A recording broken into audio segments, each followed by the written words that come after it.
Fala pessoal, sejam bem-vindos a mais um episódio de Sideline Talks, onde nós falamos sobre diferentes temas da NFL. Hoje, o programa é um pouquinho diferente.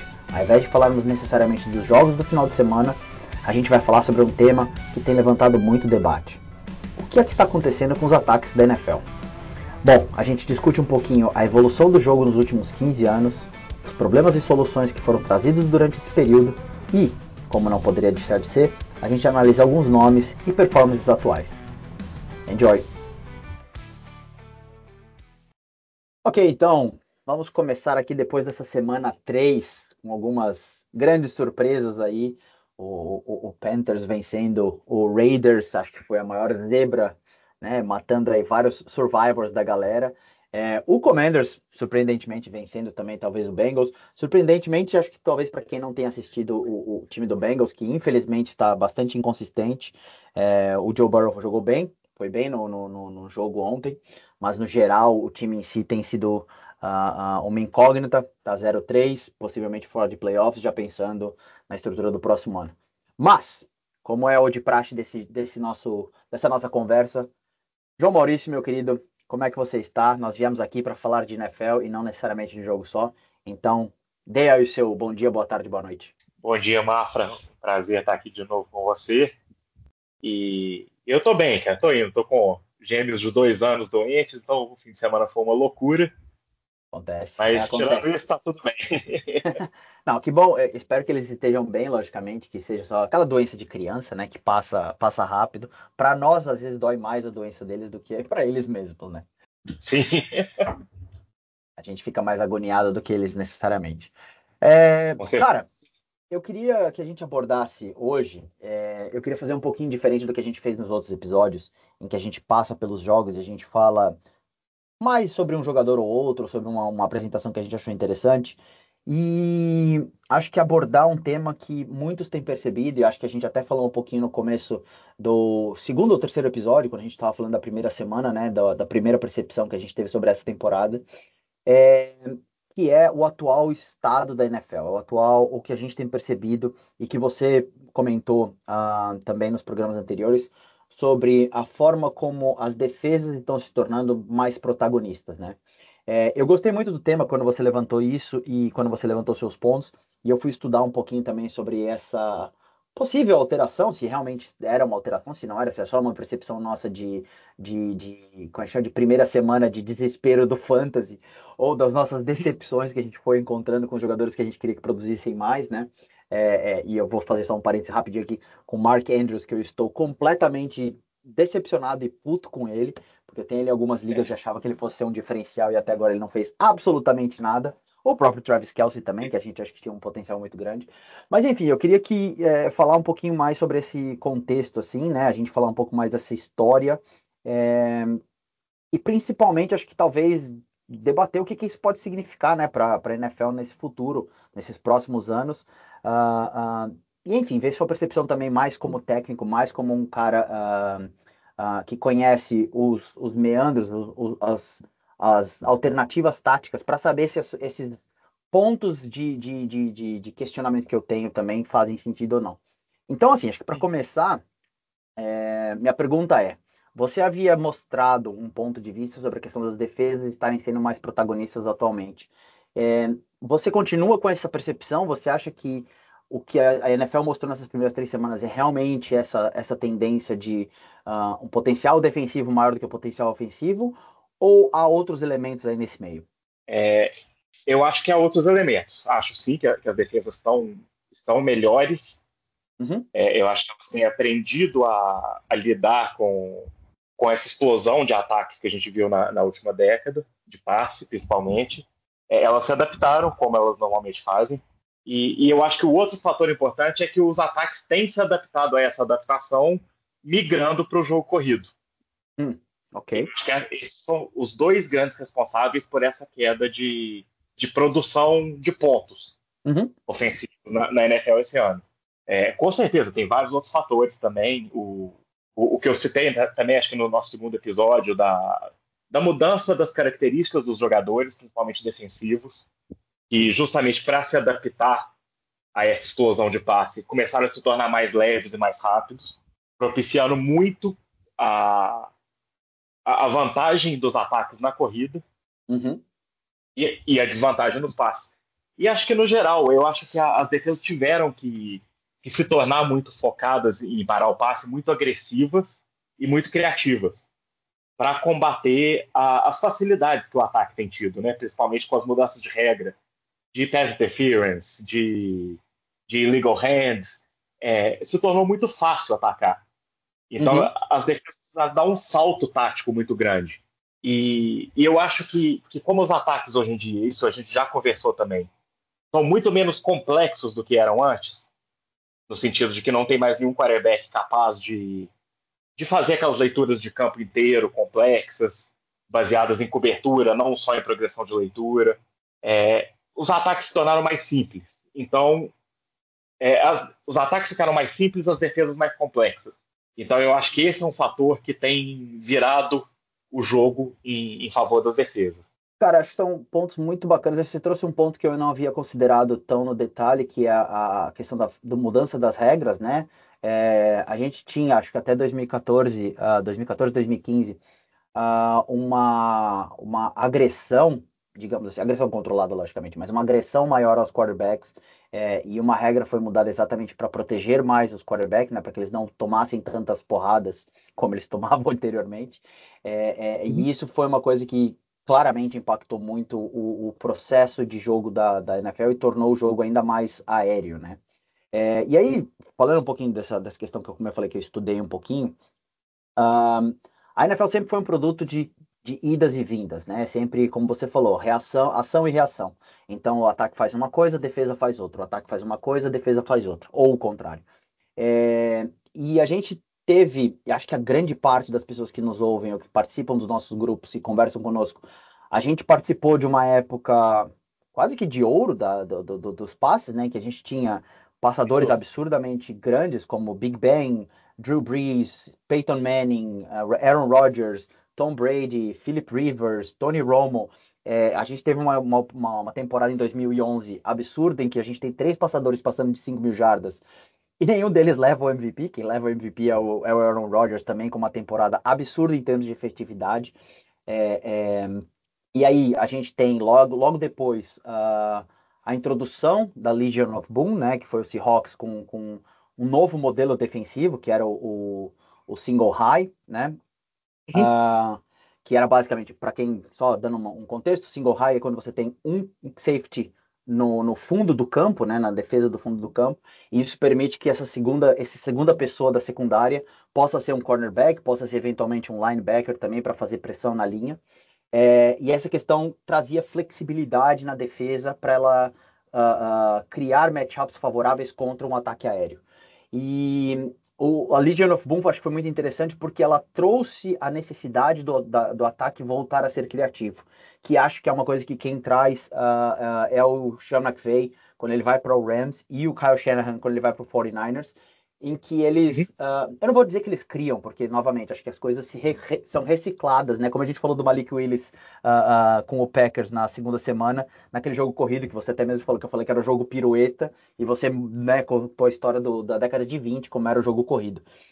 Mas em 2017, 2018, quando o Sean McVay e o Kyle Shanahan vão pro Rams e 49ers, respectivamente, eles mudam a cara dos ataques, é, criando aquela que a gente fala da illusion of complexity, né? A ilusão da complexidade, em que eles fazem as formações em que você tem 2, 3 wide receivers no mesmo lado, no mesmo espaço, às vezes informações condensadas com a linha ofensiva logo ao lado desses wide receivers, e as defesas não sabendo reagir com relação àquilo, porque elas não sabem o que vai ser feito desses wide receivers.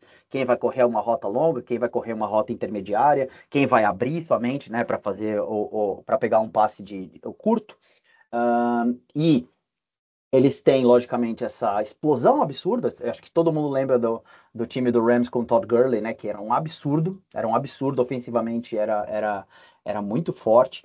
Mas aí chega no Super Bowl, aliás, no Super Bowl não, durante essa temporada, eles jogam contra o Vic Fangio. O Vic Fangio estava no Bears nessa época, e o Bears simplesmente destrói essa construção ofensiva que o Rams teve. Ninguém conseguiu replicar, talvez por conta de falta de jogadores em si, também porque o Vic Fangio era maravilhoso à época, pelo menos como coordenador defensivo. Só que chega no Super Ainda acho. Bowl. Acho que é maravilhoso. Não, ele é maravilhoso, mas o que eu digo, na época ele era um grande diferencial. Hoje a gente tem outros nomes com reconhecimento, como o McDonald, como o Brian Flores. Você tem outros Uhum. nomes, né? O Spagnuolo no Chiefs. Mas em 2018, o que acontece no Super Bowl? O Bill Belichick, que talvez seja o maior coordenador defensivo da história da NFL, mais chato de se jogar contra, pelo menos que todos os quarterbacks dizem, Uhum. ele cria uma confusão defensiva contra o Rams que o Sean McVay simplesmente não tem resposta. Né? Muitos não gostam desse Super Bowl, porque esse Super Bowl foi um Super Bowl de poucos pontos.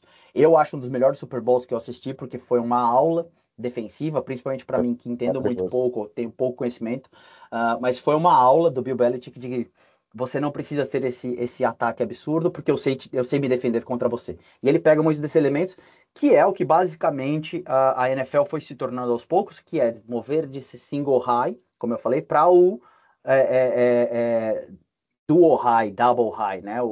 Que são dois safeties na parte de trás do campo, que criam, logicamente, uma proteção, digamos assim, dos passes longos, dos passes de explosão. E aí, eu olhando essa história e vendo, bom, mas isso já tem 6, 7 anos, não é algo também que começou semana passada, né? Não é algo da temporada passada. O que eu vejo, acho que a gente tem uma união de outros elementos aí. Primeiro, a chegada desses dois safeties marcando essa questão cria o ponto de que os ataques eles são convidados a ganhar jardas, mas não necessariamente ter os jogos explosivos, né, os explosive plays que a gente chama. E Uhum. muita gente não está sabendo se adaptar a isso. E não está sabendo se adaptar a isso, e aí é um ponto que eu queria te perguntar, me parece que é por conta dos quarterbacks estarem cada vez mais jovens, entrando na NFL, e Uhum. não só a questão da idade, mas também com pouco treinamento.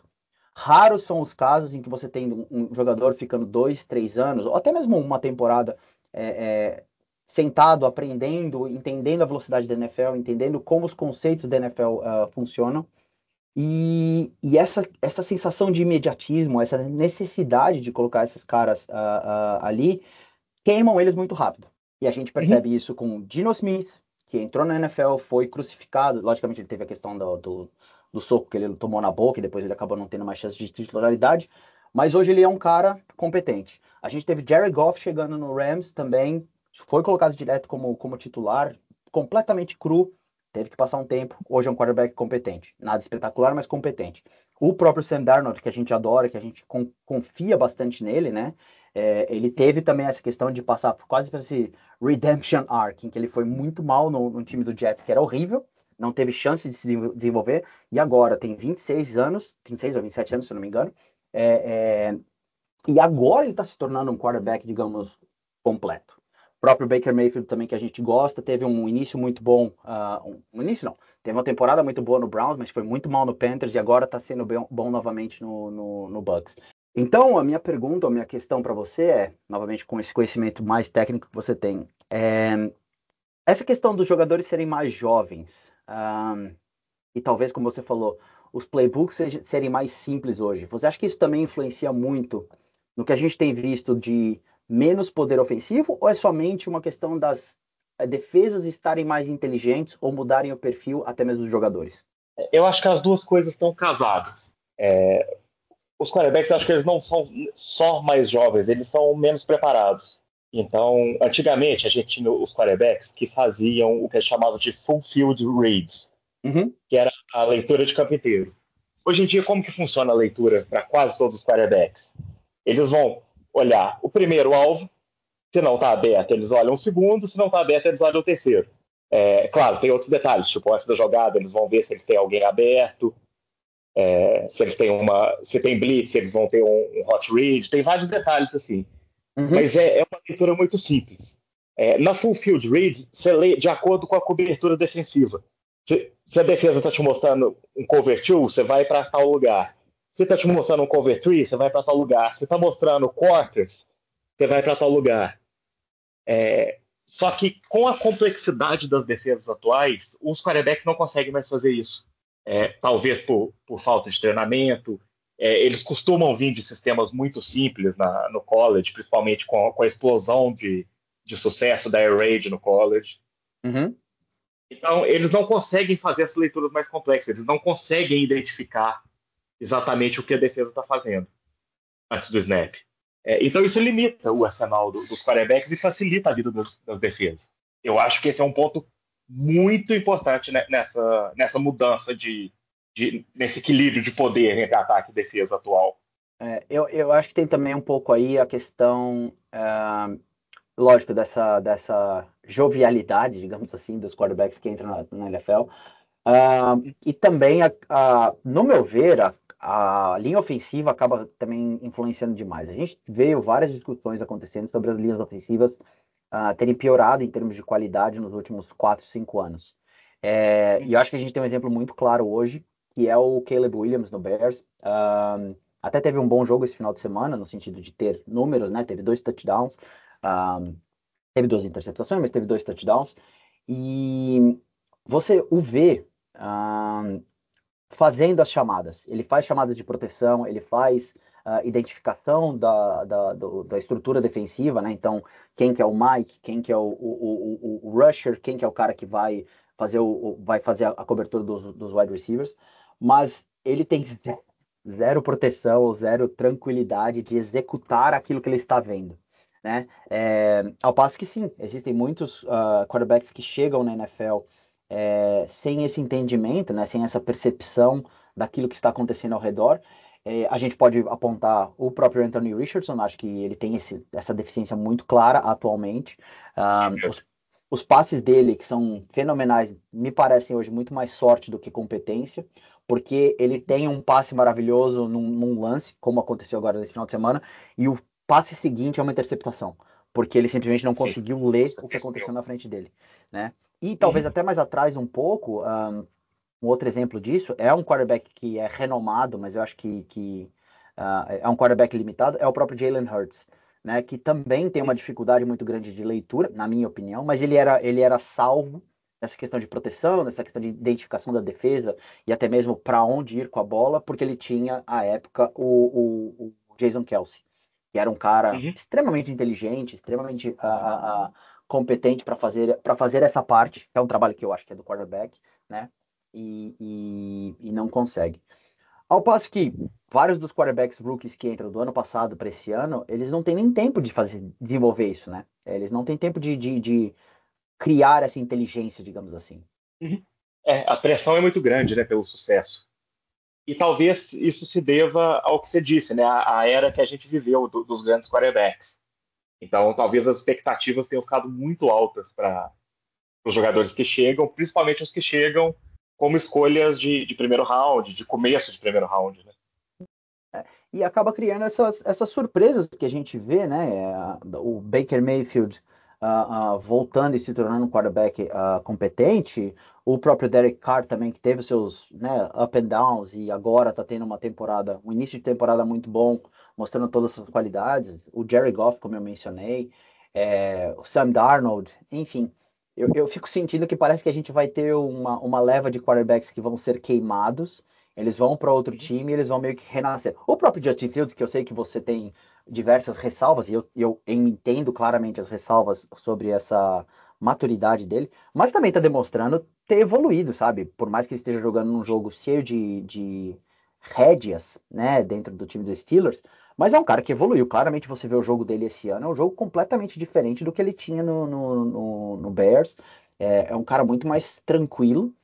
Sim, porque simplificaram a vida dele, né? Não estão pedindo para ele fazer nada, quase. Sim, mas assim, o jogo desse final de semana, ele tentou, ele tá mais solto, cara. Teve um passe que ele dá pro Calvin Austin que no Bears era interceptação. E é uma jogada em que ele teve que criar, ele teve que sair da pressão, ele sai do pocket, assim, e ele faz um lançamento longo no meio de 2 defensores. Então, assim, quando Confiante, né? exato, a confiança é trazida porque ele tem todas essas restrições ao redor dele, né? Você sabe que o cara é limitado, mas ele tem vantagens. Num, outro- Tem num, vantagem. num, num ponto contrário a isso, talvez seja o Will Levis, que a gente acha que ele tinha potencial, né? A gente estava mais alto nele no começo da temporada, e eu, sendo bem sincero, depois do que eu vi, principalmente contra o meu Packers, eu tô preocupado com esse cara, eu acho que ele vai ser bancado daqui uma semana. O potencial dele, as coisas positivas que ele tem, não estão sendo bem usadas. Ele está sendo colocado para exatamente falhar. Uhum. Será que o Levis vai ter também uma carreira Baker Mayfield, uma carreira Jared Goff, em que ele afunda, né? E ele tem somente 25 anos ainda, ele é um quarterback bastante novo para a NFL. E daqui 3 anos, quando ele tiver 28, 29, ele vai voltar a ser um cara competente, um cara titular. O próprio Andy Dalton voltando também do nada no Panthers e tendo baita de um jogo, tendo sido acho que um dos 3 melhores quarterbacks do final de semana, na vitória contra o Raiders. Então, assim, eu fico sentindo que talvez o que a gente veja a partir de agora é ou as equipes tomam o tempo para draftar um jogador, colocá-lo no banco, colocá-lo para ser treinado, como que está acontecendo com o com o Drake May, eu ia falar Drake Mayfield, mas o Drake May no Patriots, por mais que a gente discuta, Jacoby Brissett, Drake May entrega mais e tem mais potencial, sim, mas eles estão fazendo talvez por onde, de deixar o Drake May se acomodar, se aclimatizar para a estrutura da NFL, do que jogá-lo aos leões, né?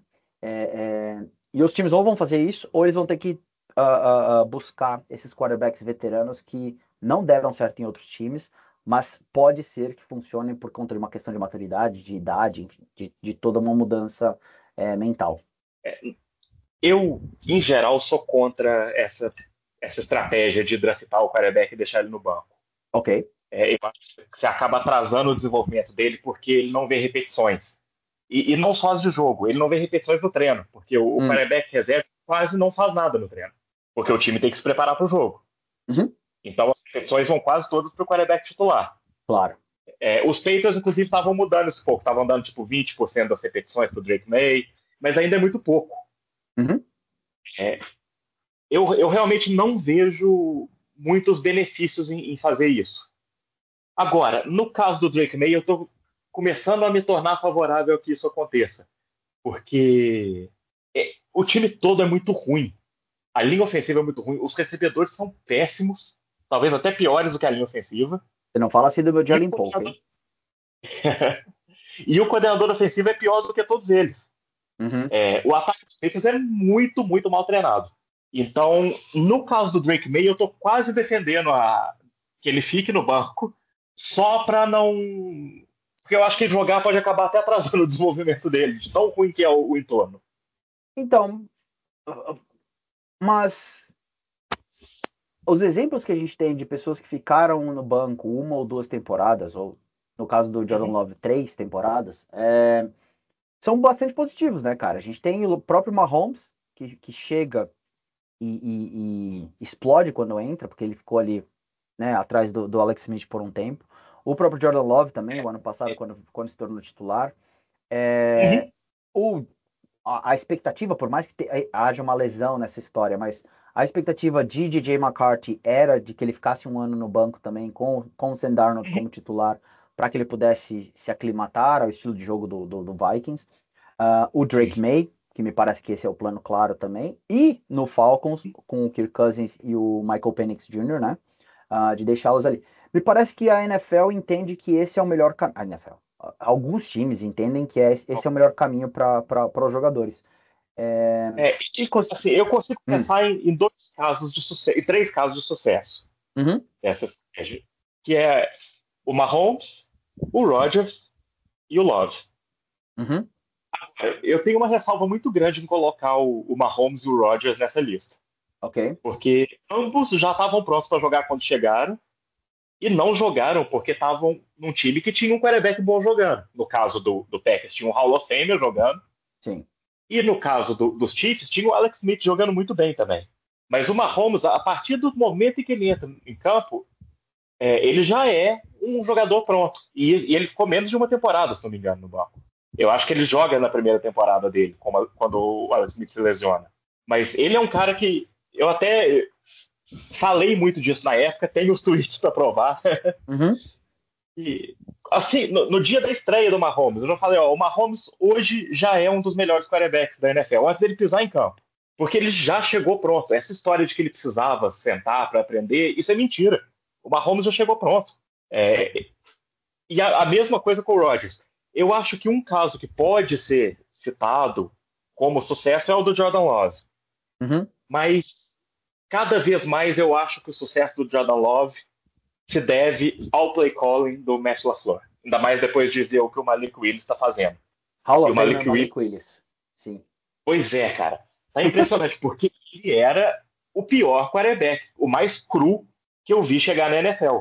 Aquilo tudo que eu falo do Justin Fields, Uhum. o Malik Willis é aquilo vezes mil. Então, se a gente está reconhecendo o sucesso do Justin Fields, o sucesso do Malik Willis é muito mais impressionante. Eu concordo, eu concordo. Ele era muito. O que ele jogou no Titans era realmente jogo de college, assim. O cara não estava nada preparado. E pelo menos esses 2 jogos que ele jogou pelo Packers, ele parecia pronto, competente para o básico da NFL. Sim, claro, o Jordan Love é muito melhor que ele.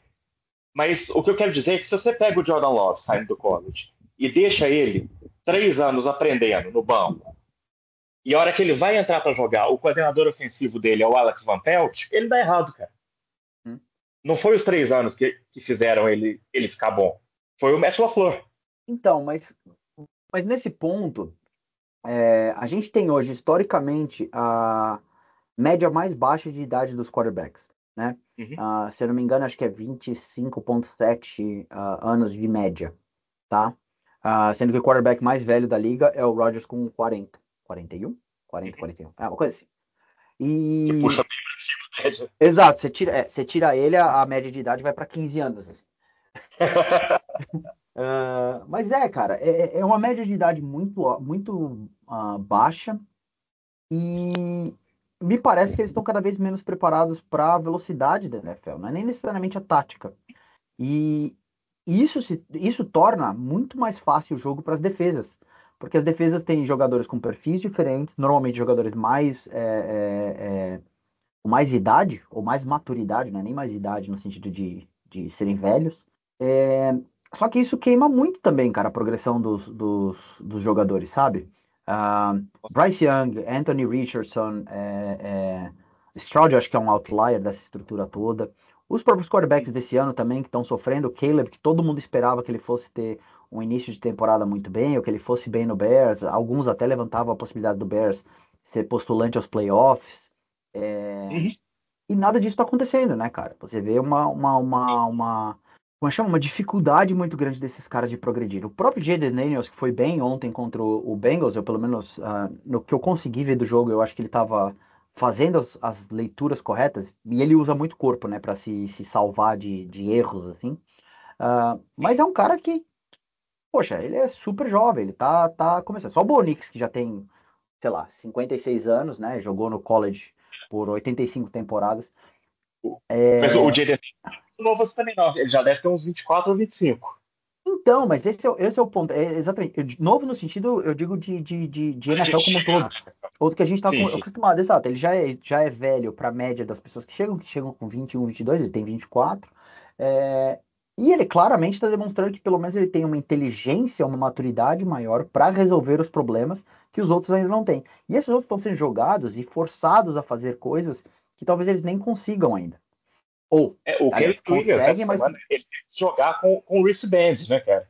Uhum. Então, você vê que ele tá perdido ali no que ele tá fazendo. Ele tá precisando ler o que ele tá fazendo para entender. Exato, exato. E isso deixa as defesas muito fáceis. E aí, até mandei para você a questão de não só da idade dos jogadores, né? Que é a média mais baixa da história da temporada. Mas assim, a gente tem os passes são os mais curtos da história também. É uma tendência que vem aí dos últimos 4 anos caindo, ou seja, a distância que um passe voa é cada vez menor, porque eles não conseguem achar essas jogadas longas, ou não tem uma estrutura para achar esse jogo, né? E o segundo ponto é a questão da média de touchdowns, assim, as red zones têm se tornado cada vez mais espaço para as defesas do que para os ataques. Então, eu não sei. Acho que o que eu quero dizer é que assim, essa mudança de mentalidade defensiva, né, com o cover two, com esses dois safeties atrás, alinhado a essa questão dos quarterbacks mais jovens, mais inexperientes, menos preparados, vai ter essa mudança de longo prazo. Acho que a gente vai ver isso constantemente. E só um parentezinho rápido com relação ao fantasy, o Superflex não deixar de ser tanto, eu preciso ter dois quarterbacks. Na verdade, eu preciso ter dois quarterbacks se eles Sim, forem elite. Senão é um quarterback, um running back, um quarterback e um tight end, um quarterback e um wide receiver. Porque realmente é exatamente. Não. preocupante. Diga? É, sim. O que a gente está vendo é o que o ataque sempre faz. O ataque pega o que a defesa dá. Uhum, E no momento é a corrida. Então a gente vai necessariamente. Acho que você falou um ponto muito importante. As defesas estão focando em eliminar as jogadas explosivas. Elas viram que esse é o segredo do negócio. uhum, Você pode deixar um ataque completar passes de 3 jardas o tanto que ele quiser. Acho que um bom exemplo disso foi o primeiro drive do jogo do New Orleans Saints contra o Philadelphia Eagles. hum, O Saints gastou um tempo enorme para conduzir o seu primeiro drive e acabou tendo que chutar um field goal. Isso para um ataque é péssimo, a não ser que ele já esteja liderando o jogo. uhum. Para um começo de jogo, você gastar ali 8 minutos num drive e terminar num field goal, isso é muito ruim, ainda mais se o seu adversário consegue pontuar rápido. Você se põe numa situação de estar o jogo inteiro tendo que correr atrás e com menos tempo para isso. Inclusive, esse jogo foi um exemplo muito bom, retomando aquilo que você falou lá atrás, cara. Foi um discípulo do Shanahan Uhum. sendo derrotado pelo Vic Fangio, né? Sim, O sim. Vic Fangio conseguiu anular completamente as jogadas explosivas do Saints e levou a vitória por isso. Foi uma vitória tática ali. E vou te dizer que foi um excelente trabalho do Fangio, considerando a secundária esburacada Sim, que o Eagles tem. Né? Eles simplesmente conseguiram anular a produção de Rashid Shaheed. O Olave sim. um pouco menos, mas também não deixaram o Olave correr e fazer o que quisesse. Né? Uhum. Eu acho que o segredo contra o Saints é esse. Se você eliminar o Shahid, você tira as jogadas explosivas, que tem sido o principal desse time, né? É o que esse time Sim. tem feito melhor. Quase 30% de jogadas explosivas por jogo. Acho que era a média mais alta da NFL até essa terceira semana. Não sei se agora, essa terceira semana, continua sendo. Não vi os dados. O impressionante é que o Shahid teve 0 recepções, mas ele teve mais de 20% de target share. Ele foi acionado. E Uhum. só em bola longa, igual normalmente é. Só que não deu certo dessa vez. O Saints teve um problema que nesse primeiro drive ele perdeu por lesão o Eric McCoy, que é o melhor jogador da linha ofensiva. Sim. E aí a linha ofensiva teve que se reorganizar toda, com o Lucas Patrick indo para center. E aí virou uma bagunça, igual normalmente vira quando esse tipo de coisa acontece num time sem profundidade. Qualquer time perder o center é muito difícil. Às vezes é mais É fácil um perder um problema. right tackle e um left tackle do que perder um center, porque o center é o cara que organiza os outros quatro e se comunica diretamente com o quarterback, né? Sim. Mas é isso, eu acho que você cobriu muito bem todos os pontos desse renascimento da defesa e da supressão atual dos ataques. Eles estão fazendo o que dá para fazer. A gente está vendo ali uma regressão para a NFL de antigamente. A gente não vai chegar no nível da década de 70, em que era só corrida o tempo inteiro. Uhum. Mas a gente está vivendo uma era de muita corrida e passos curtos. Eu acho que isso também vai um pouco da. A gente pode usar o próprio Mahomes como exemplo, e aí a questão do fantasy como base para esse pensamento, né? O próprio Mahomes, que é, acho que indiscutivelmente o melhor quarterback da liga, ele não tem uma produção de fantasy muito alta, porque ele simplesmente não Uhum. tem mais as jogadas explosivas nas mãos. Podemos discutir, logicamente, que ano passado ele não tinha wide receivers, que o grupo ofensivo dele não é o suficiente, ele tem que fazer mágica, digamos assim. Mas na verdade é isso, né, cara? As defesas estão deixando o espaço do miolo e falando: você não vai nos atacar aqui no fundo. Você quer ganhar jardas? Ganha. Ganha suas 2, 3 jardas aí. E, logicamente, o Mahomes vai progredindo. A diferença, eu acho que até pelo que você falou do Saints, é que ele consegue chegar no final do drive e converter um touchdown. Ao passo que grande parte dos outros times, o que eles acontecem, eles chegam na red zone, a defesa tem uma vantagem muito maior e os times não convertem. E aí eles têm que converter um field goal, e aí, como você falou, né? Quando chega nesse field goal, se você tá jogando contra um time mais veloz, esse time tem como te colocar em desvantagem rapidamente. Sim. O grande trunfo hoje para os ataques aéreos são as jardas após a recepção. Uhum. Acho que a gente viu isso muito nos últimos anos com o San Francisco 49ers, com o Miami Dolphins, principalmente. É, Hoje, você não precisa mais ter aquele quarterback genial. Você tem que ter um quarterback que consiga soltar a bola rápido e você precisa de wide receivers que consigam produzir após a recepção. É Um um excelente exemplo ponto. que a gente está vendo, o Malik Neighbors nos Giants, né? Uhum. Ele é o ataque dos Giants, sozinho, Sim, sim. Absurdo, absurdo. Tá jogando demais. jogando muito. É. Ele é o líder em jardas é o líder em pontos de wide receivers no Fantasy. Acho que é líder em jardas também, se eu não me engano. Tá jogando demais, especialmente para um rookie. É, ouso dizer que ele vai quebrar o recorde de recepções de uma temporada que atualmente é do Puka, por conta Uhum. do volume que ele tem recebido e, logicamente, da qualidade que ele tem entregue. E realmente, cara, essa foi, acho que, certeira.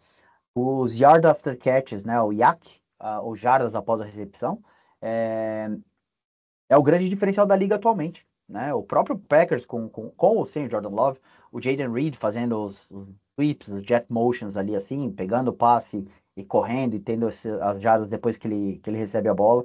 Você bem pontuou a questão do Shanahan e do McDaniels, né? Do Dolphins e do 49ers. É uma tendência, né? Times que têm esses jogadores tendem a ter uma como chama, uma vazão muito grande de jogo, uma alternativa muito maior de jogo, e você passa a depender menos do quarterback. Uhum. Eu gosto desse ponto. Eu gosto desse ponto. Acho que a gente tem que começar a identificar aí jogadores que têm alto YAC, né? Alto jardas depois da recepção, para ver também a questão de sucesso dos jogadores. Logicamente, ainda teremos os quarterbacks fora de série, como Mahomes, como Josh Allen, como o Lamar, é, mas essa questão dos wide receivers também serem protagonistas dessa, essa vantagem ofensiva é algo para a gente considerar. Eu acho que os ataques vão ter que começar a disfarçar também o que eles fazem melhor, assim como as defesas estão fazendo. Eu estou um pouco surpreso da gente não estar vendo ainda uma explosão de jogadas de screen Hum, que favorecem tanto a jada após a recepção quanto esse misdirection, por ser uma jogada ali disfarçada. Eu acho que a gente está vendo isso na corrida, igual você falou com os jet motions, as coisas, isso já tem um tempo que a gente está vendo na corrida. uhum. Eu acho que está faltando isso um pouco no passe, que eu acho que vai se dar através dos screens, mas vamos ver que o futuro reserva aí. Ó, só para a gente manter a questão de esclarecimento, o que é o screen? Explique para o nosso coach, João Maurício. O screen é um passe feito normalmente para um running back ou um wide receiver atrás da linha de scrimmage, enquanto os outros jogadores do ataque, em sua maioria, bloqueiam na frente desse jogador. A linha ofensiva deixa alguns jogadores passarem, Uhum, finge protegendo, deixa alguns passarem e se deslocam para bloquear. Isso normalmente nos screens de running back. Nos screens de wide receiver, normalmente a gente tem 3 wide receivers de um lado, um recebe a bola e os outros 2 bloqueiam. uhum. E aí, normalmente, quem não está envolvido no screen, os outros wide receivers, eles correm rotas buscando tirar a defesa da direção para onde o screen está indo. Exatamente. Inclusive, a tática de screen era muito utilizada pelo próprio McVay e pelo Shanahan, quando eu falei questão de como eles venceram, né, o início da era deles ali, a questão da criatividade ofensiva, em que eles juntavam os dois, três wide receivers no mesmo espaço, você nunca sabia para quem a bola iria, e os outros dois fariam, ou um tight end e o outro wide receiver, eles faziam esse bloqueio exatamente para esse cara conseguir progredir, né? O screen, principalmente o screen para o running back, ele é fundamental para deter a agressividade da linha defensiva. Uhum. Porque no screen o que você quer é justamente que a linha defensiva penetre. E aí você joga a bola nas costas deles e você tem a linha ofensiva bloqueando o segundo nível da defesa. Você elimina o primeiro nível puramente na agressividade dele. Exato. Eu acho que com essa quantidade de blitz que a gente está vendo, de blitz exóticas, talvez seja uma boa ferramenta para contra-atacar isso. Sim. Inclusive, essa alternativa era muito usada, como eu falei, pelo McVay, porque o Goff veio muito cru, então o Goff tinha Uhum. poucas alternativas ou poucas variedades no passe dele, na qualidade do passe dele para fazer todo tipo de jogadas. Então o que eles deixavam era a bola no Gurley o tempo todo, e o Gurley é quem ganhava essas jardas. E a screen era quase que, digamos, a base ofensiva deles, porque era basicamente o Goff recebia a bola e rapidamente ele já entregava a bola pro Gurley, que conseguia fazer essa progressão, né? Então não tinha jardas negativas no time. Pois eu acho que os ataques vão ter que começar a trazer isso de volta. Eu acho que eles vão ter que trazer várias coisas de volta para ver o que está dando certo. Por exemplo, o Pittsburgh Steelers com o Justin Fields. Eles Hum. trouxeram o Zone Reed de volta, né, que já não era mais muito usado. Uhum. Só que com o Zone Reed, o quarterback, no caso, um quarterback igual o Justin Fields, é uma ameaça tão grande no perímetro que facilita muito as corridas do running back pelo meio, mesmo nas jogadas que não são de Zone Read. Então, eu estou vendo os coordenadores ofensivos trazerem um pouco dessas coisas que já tinham caído em desuso de uns 5 anos para cá. Porque os ataques estão tentando se reinventar ali enquanto fazem. Exato, exato. É precisa, né? Porque as defesas se tornaram protagonistas nesse exato momento, né? Até defesas Uhum, medianas têm jogos excepcionais, como a defesa do sim. Panthers, por exemplo, contra o Raiders esse final de semana, porque eles têm mais alternativas, eles entregam mais alternativas do que o ataque necessariamente no qual eles estão defendendo, né? Uhum, Lógico, o jogo do Panthers aqui, que fique claro também, Andy Dalton foi muito bem, jogou muito bem dadas as limitações. Chuba Hubbard foi super bem também, e o Deontay Johnson, que eu não gosto particularmente, teve um jogo que fazia muito tempo que ninguém via, né, ele jogar o tanto que ele jogou.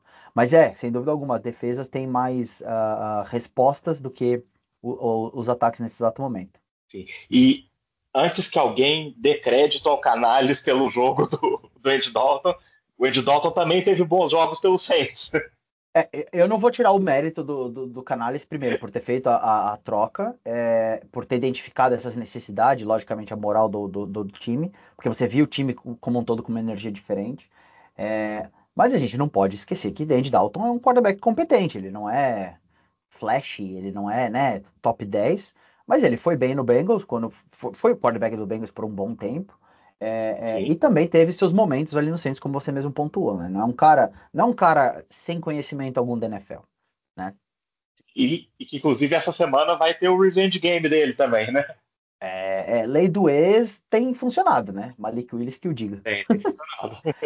Malik Willis foi muito bem contra o Titans, uma defesa muito boa do Titans, inclusive, mas o crédito realmente vai para o LaFleur, que, enfim, se ele não tem quase todos os votos de Coach of the Year nesse exato momento, ele está dividindo a liderança ali com o Kevin O'Connell, e o que ele está fazendo não só com o Sam Darnold, mas com o time do Vikings como um todo, né? O time do Vikings que é indiscutível o 3-0 que ele tem, diferentemente daquele Uhum. Vikings de 2 anos atrás, que foi 13-3, que era um time fraquíssimo. Esse time do Sim, Vikings desse ano é um time muito, mas muito bem treinado.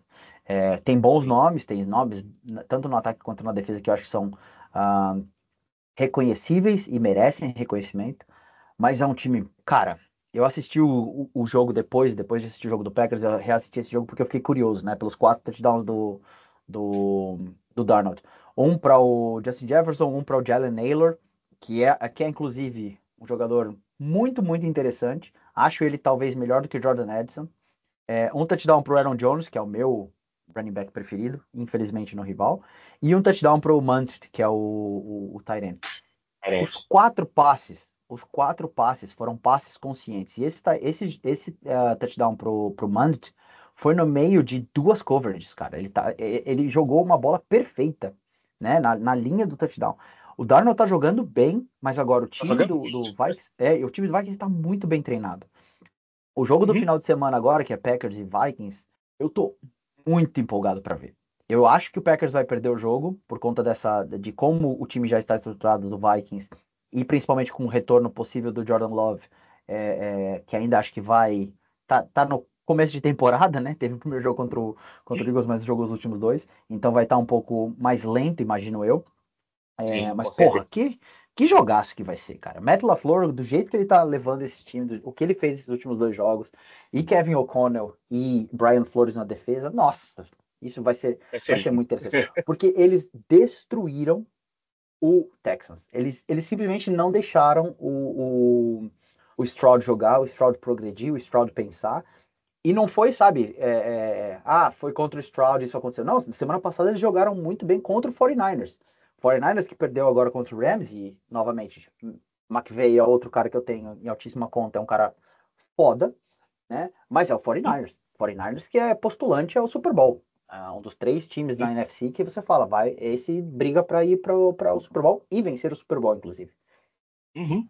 Não, esse Vikings é for real, com certeza. É. E o que eu gosto bastante do que o Vikings está fazendo é que não é a tal da Shanahan Tree. Eles têm uma abordagem diferente. E isso é muito legal. Que nem o Seahawks Uhum. também, que está muito bem, que está com o McDonald's, né? Que também não é da árvore do Shanahan, ele vem de outra estrutura.